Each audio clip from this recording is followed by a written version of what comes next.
Peace. What's good? I'm actually behind. There's a video. I have two different laptops.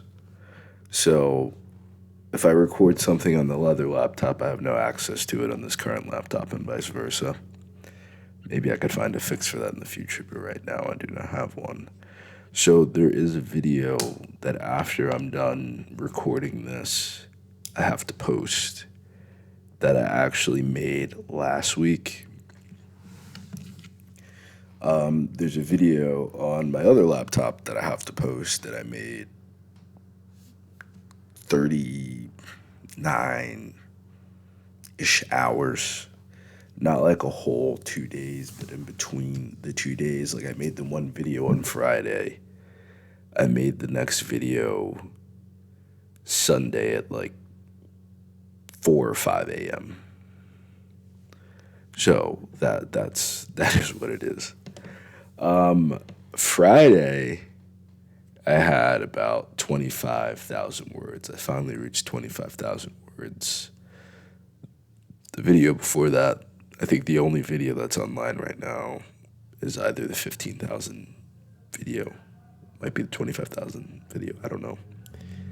Today, on Monday, 5:23 p.m., 11/25, 2024, I have broken through 40,000 words. My last video, I said I had 37,000 words. And I thought that I did. It was actually 36,698. I think I deleted some stuff though. Like in the interim, I think I ended up like deleting some lines and then writing from that point. But it is what it is. It's really not that big of a deal to me. I'm still a little tired. I might go downstairs in a bit and take a break. I have classes within the next hour and a half. But I broke 40,000 words. I did not listen to anything that I said I was going to do necessarily. I think my standard for writing daily is a lot different than anybody else's standard for writing daily. 2.5 thousand words a day really is not a lot to be writing for me. So 5,000 words a day for a few days just really didn't seem that bad. It was also the weekend. I knew I had to play catch up. I knew that I already took a week off. So I had a lot of time to just kind of think about where I wanted the story to go, how I wanted to write the story.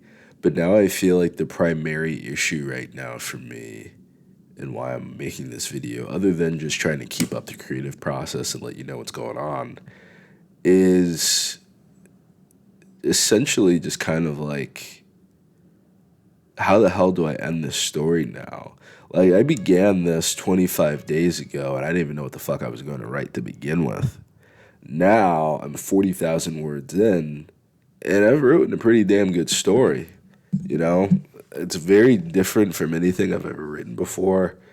It's not super different from Best Friends, as I've said and I stated previously, but it is, like, it's completely different from Best Friends, because this is very strongly just a woman's perspective, and the amount of empathy and out-of-body experience that I'm having going through this, writing this, and even just the experiences that I have dealing with women in the interim of writing this, it's like they really need to see this. And they may hate it, they may not like it, they're going to have whatever kind of thoughts and processes that they do about it. But I feel like from the women that actually finish reading the book, not the ones that just get offended that a man wrote something about women, because I feel like that happens more time. There's a myriad of books. There's one that I have called Nigger Heaven that's about Harlem and the post-civil rights movement. And it gives this portrayal of upper echelon black life in Harlem and just kind of like what black people were going through. But since it had the title Nigger Heaven, it was immediately ridiculed and hated. And it turned out that no one actually had read the book. No one actually took the time to sit down and read it and actually understand whether they should like it or dislike it. And I feel like as a person, I go through that a lot. People don't really take the time to actually get to know me, to actually talk to me, to actually process how I feel and view the world. A lot of people don't actually even read my books. They might buy them to support me financially, and I appreciate that. But it only goes but so far. When people do actually read my books, and people actually do finish reading them, everyone loved them. When people read the first chapter, they read the, oh, I couldn't finish it. It just wasn't, it's the first fucking chapter of the book and you couldn't finish it. Are you kidding me? Like people that glamorize not finishing books and that support not finishing books. A small part of that makes me not even want to write books anymore. Very small part.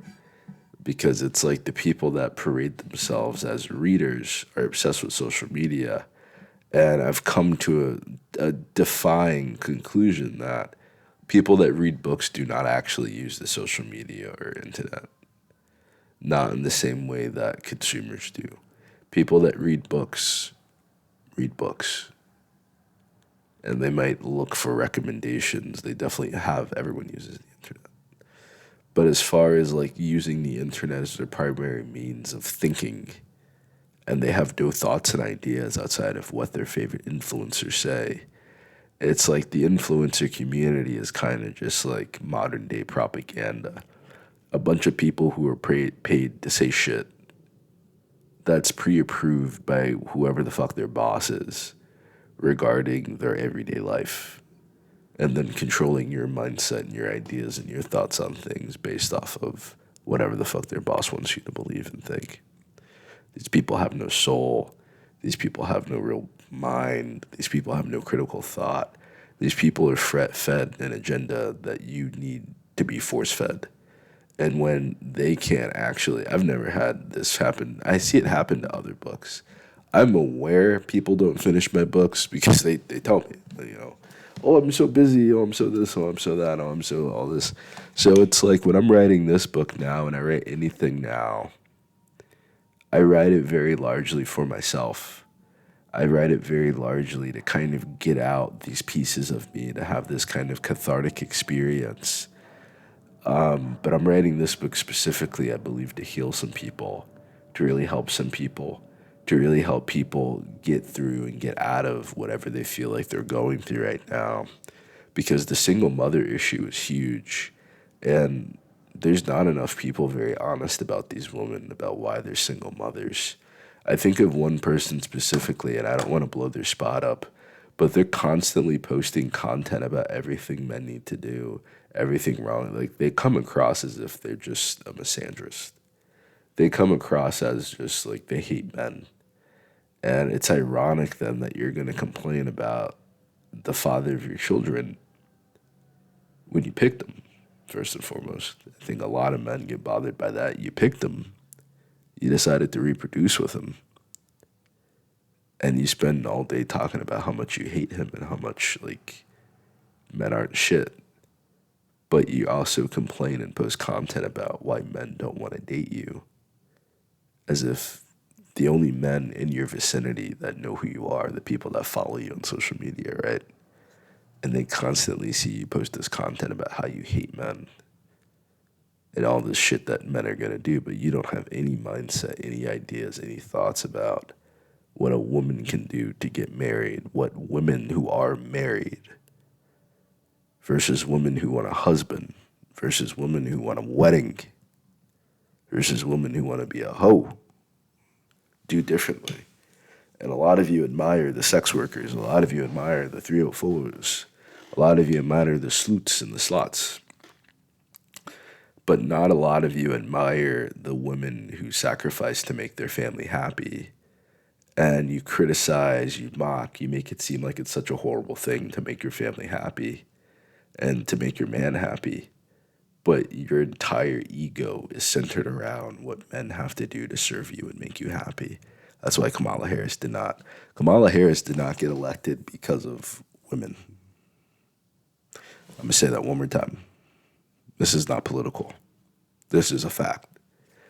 The way that women act and behave is why Kamala Harris did not get elected. Because the idea of someone like that being in power and how that would influence all these women who are already degenerates.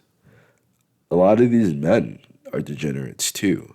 Do not get me wrong.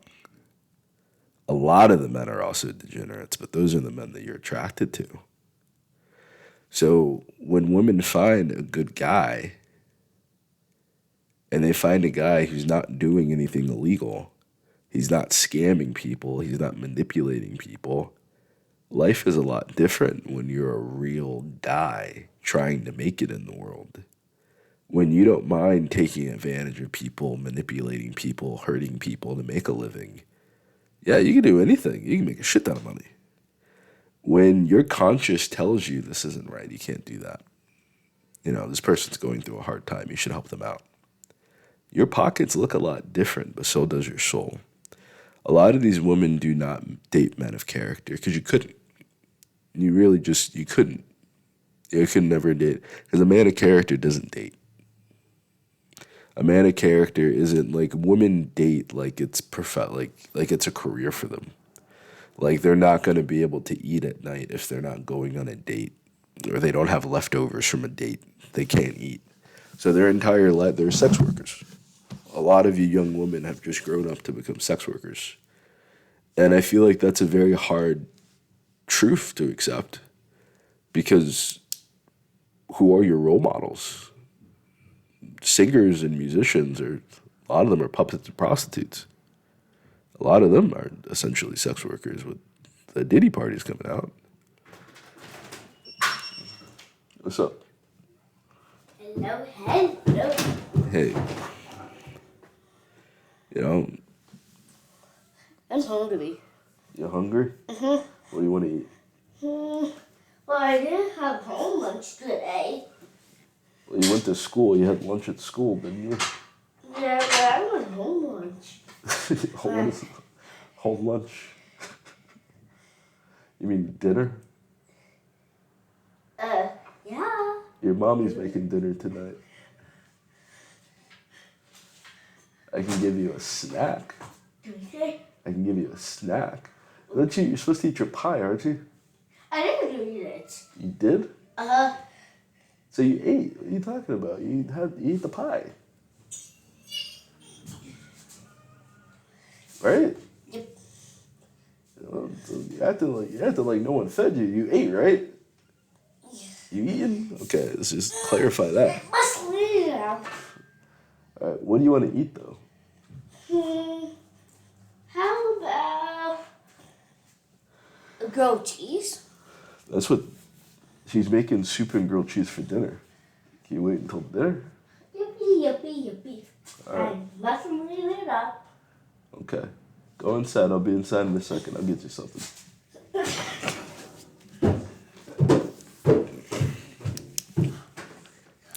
Like, being there for your kids and your family, it's the most profound, beautiful thing I've ever done in my entire life. There's a lot of sacrifices I've made in my life to do this. And there are a lot of guys who become deadbeats. They do everything in the world to become a deadbeat, to avoid taking care of a woman who hurt them very badly and to help their kids. And a lot of these women act as if they can't do anything wrong. They will never do anything wrong. They're completely right. They're completely justified in everything that they do. And being in a relationship with a really nice, wonderful woman, that's not without its own flaws, you know. The education process in teaching a woman how to love you specifically, her teaching you how to love her specifically, everyone's completely different. So you want to get married, you want to have like a family, you want to have a husband, you want someone to take care of you. But when he asks, what do you bring to the table?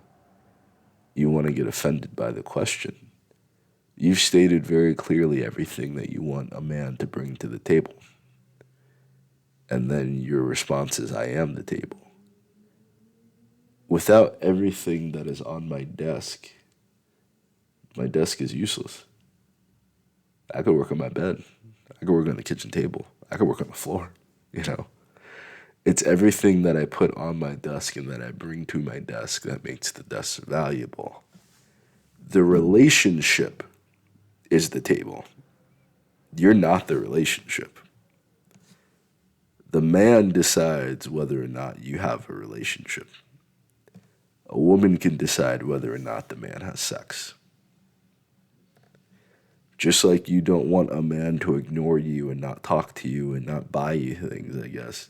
For some women, it's real things like intimacy and love and being faithful and having good character. But there's just a number of women who don't care what they go through as long as they have materialistic things at the end of the day. And it's kind of, for me, it's a turnoff. For other guys, they are attracted to different things in women. As long as a woman has a big butt that she can't wipe properly, they're going crazy. As long as she has some big titties with titty sweat underneath them every day that smells like fucking socks, that's the kind of stuff that they want in a woman. I'm attracted to a woman's character. I'm attracted to a woman's mind. I'm attracted to her soul, sapiosexual, demisexual. I'm attracted to what's within someone. I'm not really attracted to just the physical being of that person. There's a lot of women that I turned down in my day that I did not want anything to do with because they didn't have strong character. I'm not talking about, relationships are hard. You don't need to make it harder upon each other. You don't need to make the relationship more difficult than it is. So, in closing the story, I've presented a lot of different ideas about what women can do, what men need to do, because it's very clear what men need to do for their relationship. But I feel like the role of women has become very toxic. The idea of her becoming a single mother is more profound in her mind than actually being a good wife. And the glorifications of being a single mother, and it does not look glamorous to be a single mom. It looks horrible. It looks very toxic. It looks very miserable. It looks like a horrible fucking lifestyle. And the more kids and the more fathers that you have, it's even worse than it looks. It looks terrible being a single mom. Being a single father looks horrible. Being a father that wants to see his kids but can't because he dated an immature woman. Like, people act as if men are the only ones who pick wrong. Sometimes men pick the wrong women too. But even if you did pick the wrong woman, when you're having a kid together, you both have to become the right person for that child. And it's not going to happen overnight. It's not going to happen in the first few years of your life.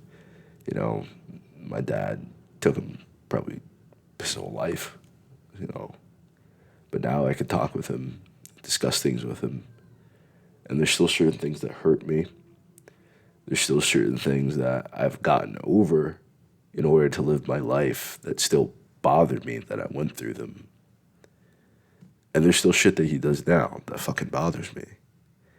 But accepting your father as a human, accepting your mother as a human, it changes your relationship dramatically because then you have a relationship built upon everything that it takes to make a relationship.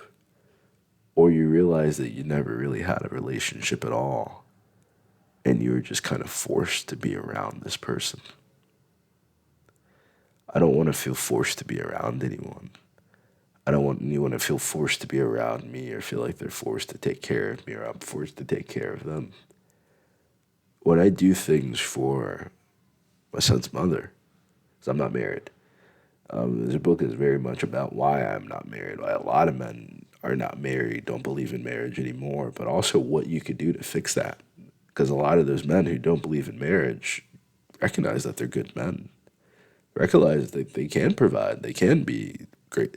But the way that women talk to men, treat men, think about men, it's just so fucking delusional and toxic that it's better to just have nothing to do with it at all than to essentially put your self-worth and your happiness in the hands of this American woman.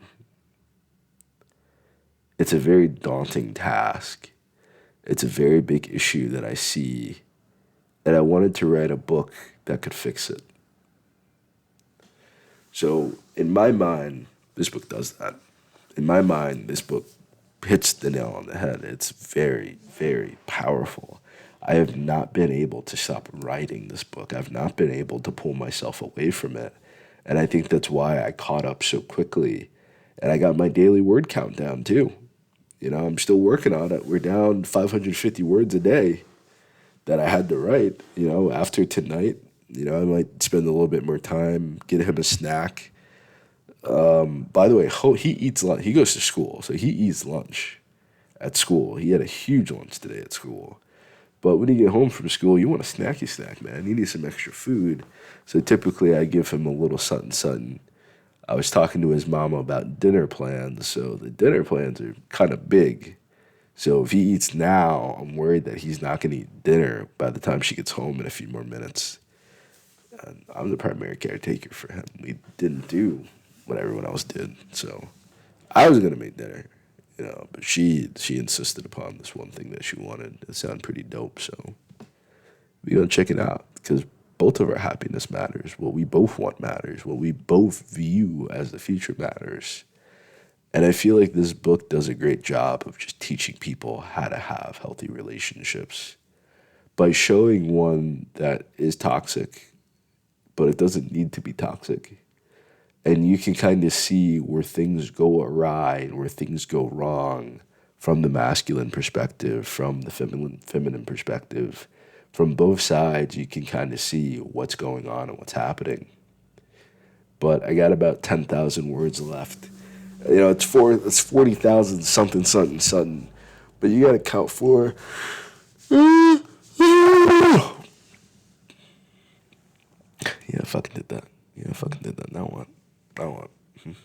Exactly. I got to account for just kind of like the chapters. So I got 10,000 words left. I'm going to probably work on another outline because the outline that I currently have, I've been loosely following, but I've been throwing in some plot twist in there. So there's kind of like what I think that spices it up too because I have the outline, I have how I think the story is going to go, but then I keep taking these turns and these twists and these turns and these twists that I feel that also for how the reader would expect the story to go, it fucks up your mental and it fucks up your head reading the book. Because since I wrote out an entire outline and I did not follow the outline, the story is not going to follow your paradigm and your ideology for how the story is expected to go. I'm very honest. I'm very real in this story. I do not hold back any punches when discussing women or men. And, it's necessary. It's needed that way. We're facing a really big issue, but as a young man in relationships, I do think that the issue is women. Empirically, I think the issue with modern relationships is women. But why it's women is the most powerful, important thing. Women are not the problem because they just decided to one day become problematic. Women are consciously deciding not to be in relationships anymore. They're consciously deciding not to get married anymore. They're consciously deciding not to date anymore. Some women are consciously deciding to become the man, as people put it. I don't view it that way. I view it as they become the human being. They become the person that they always needed to be. And that they need to provide for themselves. Like I heard a woman say it today, if you rely upon a man to feed you, you give the man the power to starve you. Women are coming through being abused, being beaten by their men, and not being able to get divorced to get out of those relationships. To now, the moment that they feel disrespected, the moment that they feel crossed, they're ready to get a divorce. Women are not going through anything of the past that their mothers and their grandmothers went through because women have spent generations and generations discussing these things with their children, with their granddaughters, their great-granddaughters, their nieces, their nephews, about what they went through. I remember my aunt, we were going on a car ride, and just discussing different ways that she's heard men treat their wives and stories that she's heard about what men have done to their wives. And these women feel completely powerless. These women feel the need to protect themselves from men because men are dangerous. Men are degenerates. And the good men are far and few in between. So, to the women who decide to be single, the women who decide to work on themselves, the women that decide to heal, rather than having a man in their life, I find that very important and very meaningful, especially the ones that don't talk shit about men necessarily, but they focus upon their own healing process. But the men who constantly talk shit about women, talk down about women, degenerate women, degrade women, you have to understand they do that so women are easier to sleep with. They beat you down and they tell you that your standards are too high. They tell you that you're delusional. Some of you are fucking delusional. Some of you are batshit fucking crazy. Some of you are traumatized. And for some of you, in the case of this story, what I really wanted to hit on more than anything that I find very powerful with the man and woman relationship of 2024 is that a lot of women are traumatized. And like I just said, it isn't even necessarily their own trauma that has traumatized them. It's the empathy of what other women have gone through, of what their mother or father might have gone through together that makes them feel that way. Sometimes it's never seeing a healthy relationship or meeting a healthy person before that makes women feel that way. And I just wanted to, that secondhand trauma is very powerful in stopping relationships. Because just like a lot of men like me, you hear stories about what women have done to men, and it makes you not want to get married. It makes you not want to tie up your life with women at all. The specific woman no longer matters at that point in time. You've created this image of women. So unless you think it's gay, it's like I tell women, like unless you are a lesbian, you need to humble yourself and listen to what I'm telling you. There's a lot of women be like, I didn't ask you for your I didn't ask you for your opinion. Unless you like men, unless you like women, sorry, a man's perspective is far more important to you than what a woman thinks. If you are a man, unless you suck dick, what a woman's perspective of a man and what a man needs to do is very important because you want to be with a woman. But on the individual level of your relationship, that's the only thing that you need to focus on. You don't need to focus on anymore what every other man is doing. You don't need to focus on all these other women do this. And she reminds me of that a lot. It's like you're talking about all these other women and what all these other women are doing, but like I'm not those women. I'm not like those women. I have nothing to do with these women. And you punishing me and blaming me for what other women on the internet have done is completely fucking asinine. But in the same way, like you not understanding why I have reached this conclusion for both sides, a man not understanding why a woman has reached the conclusion that she hasn't dating, a woman not wanting to understand why a man has reached the conclusion that he hasn't dating, you are making it impossible to have a relationship. Because unless you're going to work on healing this person's past trauma with them, you don't need to be with them. If the only way for this person to be with you is to ignore their trauma, ignore what they've gone through, and pretend like they did not have the life that they had, you need to get as far away from that person as possible because you are going to be dangerous to them. Some of these young women have gone through a lot. Some of these young women have seen their friends and their family members go through a lot. People that they love very dearly, people that they really truly care about. And to just ignore that experience because I'm a guy, I'm not like them, I'm nothing like them. You can't conflate me with that. Yeah, no, you can't. But am I going to choose to be an ally to you as a woman? Am I going to choose to make your life better? Am I going to choose to heal you? Or am I going to choose to normalize your hurt and your pain? I find that most men attempt to normalize the hurt and the pain that they cause women. And they try to justify it because they're men. And I find that behavior very sickening. It's very abusive. It's very psychopathic. And it's a practice that men utilize on other men very quite often. A lot of men are indeed the fucking problem. But there needs to be an avenue and a way to understand the difference between a good man and a bad man. And I feel like this book shows women, how do you find the good man? A good man is judged by his results, he's judged by his fruits. It might take a while to get the lifestyle that you want. It might take a while to get the lifestyle that you think you deserve, whether you have a man or don't have a man. Whether you're single or dating, it might take you a while. But it's a very beautiful and powerful thing when you see people work out their relationship issues, you see them work on what they're going through, and they heal from it. But the sad thing is, some people get very jealous of that too. So, in the last 10,000 words that I have, I want to give a conclusion to this. I want to give a button and a tie to this that heals people, that helps people, overcome their relationship issues and the things that they're battling that they may not be able to talk about with people. Common relationship issues, but also how to deal with the specifics of your individual relationship by watching another couple work on their issues together. So I'm going to work on another outline, I think. Now that I only have 10,000 words left, I'm going to review the outline that I currently have as well to see how far I have derailed from that outline and if I could maybe just continue writing the story that I wrote initially.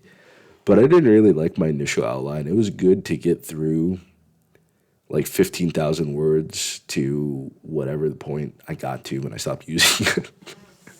It was nice to have a vision and blueprint of the story, but even then, the outline never covered the ending of the book. So I always planned to have made another outline. I know myself very well, and I always planned to just make another outline. Like, you don't have to just follow the plan because you made it. You should follow it. You should stick to it.